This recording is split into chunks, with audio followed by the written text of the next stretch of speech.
Greetings everyone and welcome back to Sorcery 4, the Crown of Kings.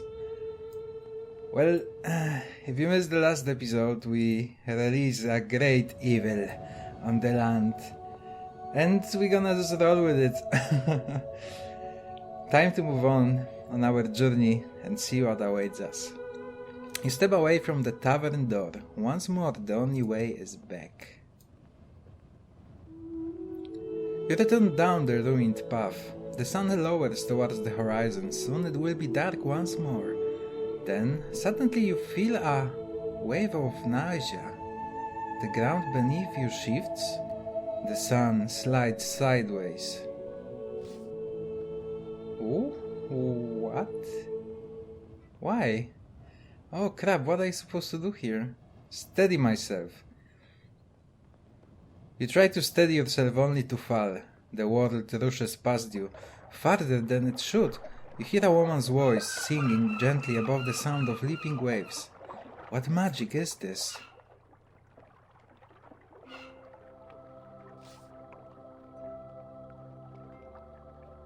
Waves lull and wash towards the shore. You lie on a bed of stones looking up at the bright sunlight. Where am I? This is not easy, man. A feeling of dread creeps over you. What kind of trap is this? How far have you traveled? You pick yourself to your feet, woozy as thought you had been asleep for a long time. Greetings, murmurs a voice, warm and welcoming. We have traveled a long way together, you and I. You turn this way and start looking for the speaker, but seeing nothing but the washing water and spray. Who are you?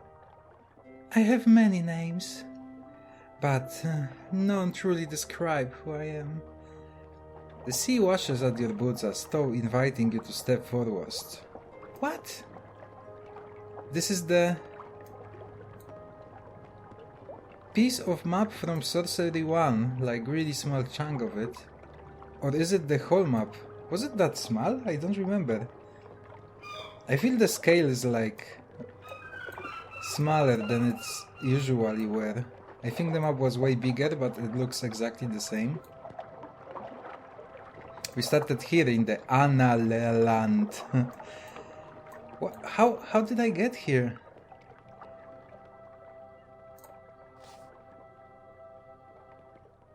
I must go back. You shall, the voice assures you. You shall. A gentle wind tugs at your coat. You are standing on the shore of the Kakabat Sea, barely a half-day walk from Analand. You crunch towards the shore. In the glinting water above slowly rocks to and fro, and in the boat sits a woman with a loom. What should I call you? Have many names. But one will do, so call me Libra. I am the Goddess of Justice. We have walked together for a long time, you and I. You kept your presence hidden? Oh my god, is Goddess of Justice like don't like me now because I released the Great Evil? You keep your presence hidden? You reply. The woman is clearly a goddess, she nods. There are many times the warp serves only to support the weft, she answers. Tell me what you want with me. I bring you here to deliver a warning. Our long road together has almost reached its end. Her voice is filled with sadness. I have kept you safe many times. Saved you, but I can do no more. But we have never met. You do not understand. But you will soon enough. When you enter Mapang, you will understand. The walls around that citadel are more than those of physical stone. It is a cursed place, guarded by sigils and long knives. I'm not afraid. Foolish child. You do not understand what I'm telling you. On a lander, for as long as you have walked, I have walked beside you. I have granted you waking dreams, dreams of your future, dreams from which you wake to walk different way. Oh, so she was the one which make me dreaming about stuff. You listen, intently puzzled. Waking dreams. The kind that seem real until they disappear thought they had never been. She shoots the shuttle across her loom once more, but no more. Once inside the walls of Mapang, your future will become precious once again. The word strikes a knell of fear in your heart. Precious? Unique. For a moment she bows her head. I can only hope you will be fortunate. Tell me what you mean. You ask, bowing your head in respect. A weave can be made and then unmade, and made again in different fashion. The final judgment does not know how many times it was stitched, so it has been with your journey.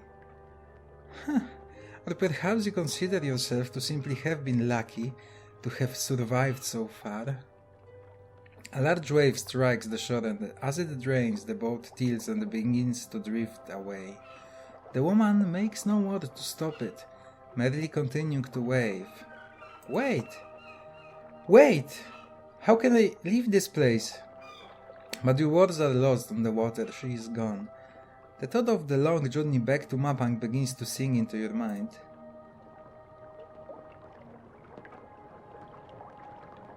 How? What? I don't understand. I'm so confused. It seems like the cave is way to go, really. You step away from the water towards the mouth of a dim cave. Inside the stone drips salty tears. These tunnels must be flooded at high tide. The cave walls are jagged and irregular, formed by lashing waves and the shifting rocks of 1,000 years. Here and there, crystal seams wink from deep within the frozen stone folds. You push deeper into the cave, climbing over fallen stones, following the line of the deepest darkness up into the towering cliffside. Somewhere here overhead are the low hills around Chantopani, and a short distance from that is your home. You climb higher, still upwards into the rock, when something in the distance begins to roar and moan. You are not alone in the darkness. You draw your sword as a great wind begins to rush through the tunnel, gathering its strength and force as it tries to push you back. The sword is all but torn from your hands. As you begin to fall, the stars reach down to catch you.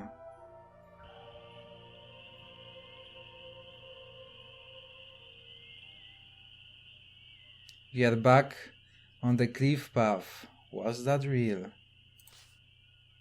There is still a taste of salt in your mouth, but nothing more. You shake the vision away and look around yourself once more. There is no time to linger. Real or not, you must keep moving. Wow, I did not expect that at all. I hope I didn't lose my sword.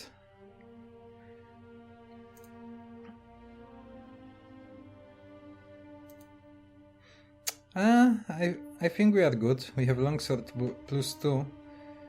I think this is what I was using.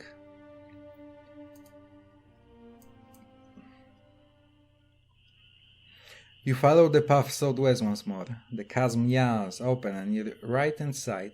Another night begins. You need to rest, especially on the empty stomach.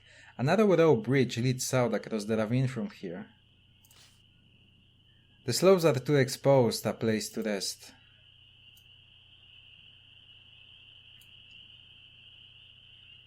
You leave the bridge behind and make your way around the edge of the chasm. Moonlight covers everything. The path splits here, sneaking around the edge of a mountain, while branch works its way downstairs towards the stone tower.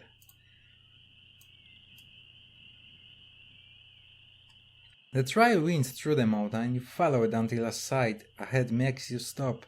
Higher up, the rocky cliffs perches a strange structure made of twigs, branches, and moss.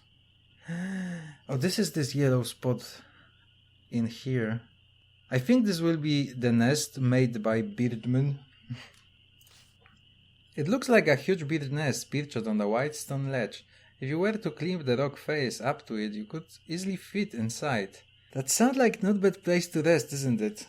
Ah, screw it, let's try. Although this is horrible idea. You climb up carefully to hold on to your belongings as you scale to the rock face. You scramble up to the rocks and hoist yourself into the ledge just outside the enormous nest. The nest is an intricate construction of twigs and branches. Built into a natural cleft of the peak, the wind whips past a short distance away. Everything it can grasp has already been taken. On one side is a dark hole in the straw that might be large enough for you to crawl through. You crawl through the hole into the heart of the nest. Why would I ever do that? The inside of the nest is a curious bell-shaped chamber open to the sky. The walls are wave and straw matted with feathers and scraps of fur. You poke around the nest, eventually coming across a rope ladder packaged roughly into one of the walls, but as you wait you find in your hands, you hear a shriek from behind you. Oh my god, it is a birdman! You draw your sword at talons rake down your beef, leaving deep cuts. You roll away, dodging another slash. Once on your feet, you come face to face with the nest owner, who has returned. But this is no bird, it is a birdman. The birdman, wings outstretched, cloud hands already up and ready to tear at your body. The vicious talons drip with your blood. I shall not give up so easily.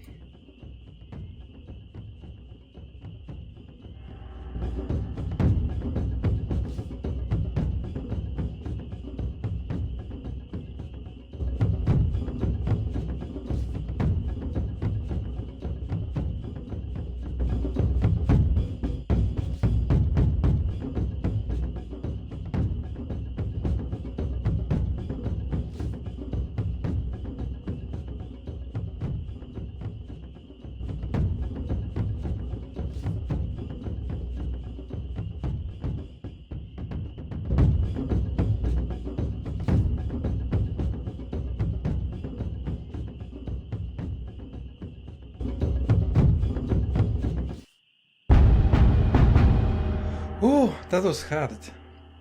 An opening appears, you strike. The birdman falls to the ground, feathers drifting from his body. The savage light in his eyes has gone dark. 2 stamina lost. This and dueling. I actually did it like 5 times. I probably won't just cut it. Will just cut it out.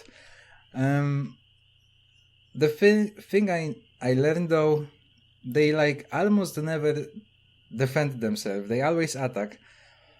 So it seems like good tactic to take this guy down is to defend on 5th strike, because he used to do a big hit on the beginning and then just like with 5 power keep hitting, hoping that you're just gonna kill him. While the birdmen might be delicate boned, they are vicious fighters. You struggle back against the straw, gasping for breath.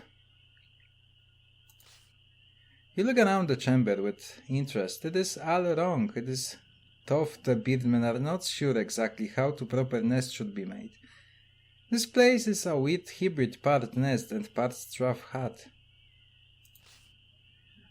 With look, this nest belongs to one lone birdman. You lie down and try to sleep once more. Setting down your pack, you try to stretch out despite the wind. You have eaten nothing today and you have ample provisions remaining.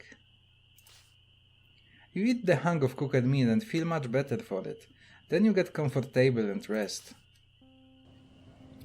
The remainder of the night is restless with visions. A cold dead hand is reaching up through the soil to grasp your ankle. Mushrooms sprout from the fingertips and eyes and stalks grow from the mushrooms. You are curled up on a bed of straw and bones. A birdmaid is cursed, plucking grit from your skin and nuzzling you with its cruel hooked beak. You are safe, warm, she feeds you with still living rabbit. Through it all, you feel the heat of Analat burning, should your quest fail. Inside the nest. During the past day you met Libra, the goddess of justice and the long peace. The Archmage is aware of you. You wake with the sun picking straw from your cloak as you stand. You crawl back out of the nest. Oh, I guess that would be nice moment to actually pause this episode. Although I don't know how long I was fighting, so it might be a bit short when I cut it out. I don't know. We'll see.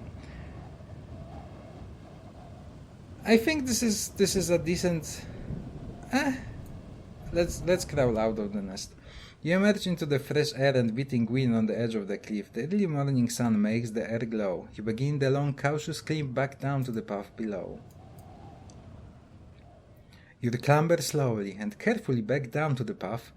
The path has turned roughly northwest here, as it cuts through a pass between peaks either side.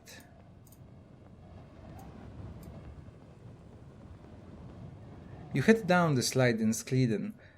Incline, Mappa glooms into view once more, as though these mountainous passes had been carved to ensure no one approaching could forget the citadel's looming presence. Looking at the path ahead, you see the ground appear to buckle where the sharp rock rim rises out of the ground. Before you lies a deep crater, as though an entire mountain peak had been scooped away. You will have to find a way across. The air steers little, still cold but fresh. Okay, I think that would be a nice moment to pause. I hope you enjoyed. That was quite interesting. I didn't expect to meet Libra. That really took me by surprise. But yeah, in the next episode we shall explore. What we shall explore? We could go down here, which, if I had guessed, that looks like a mining camp maybe of some sort. But there is also this house, which looks really out of the place. Like, it's placed in the position where, if you think logically, why would you want to go around? This place looks way more interesting. But I think what we would like to try to do is go to this place first.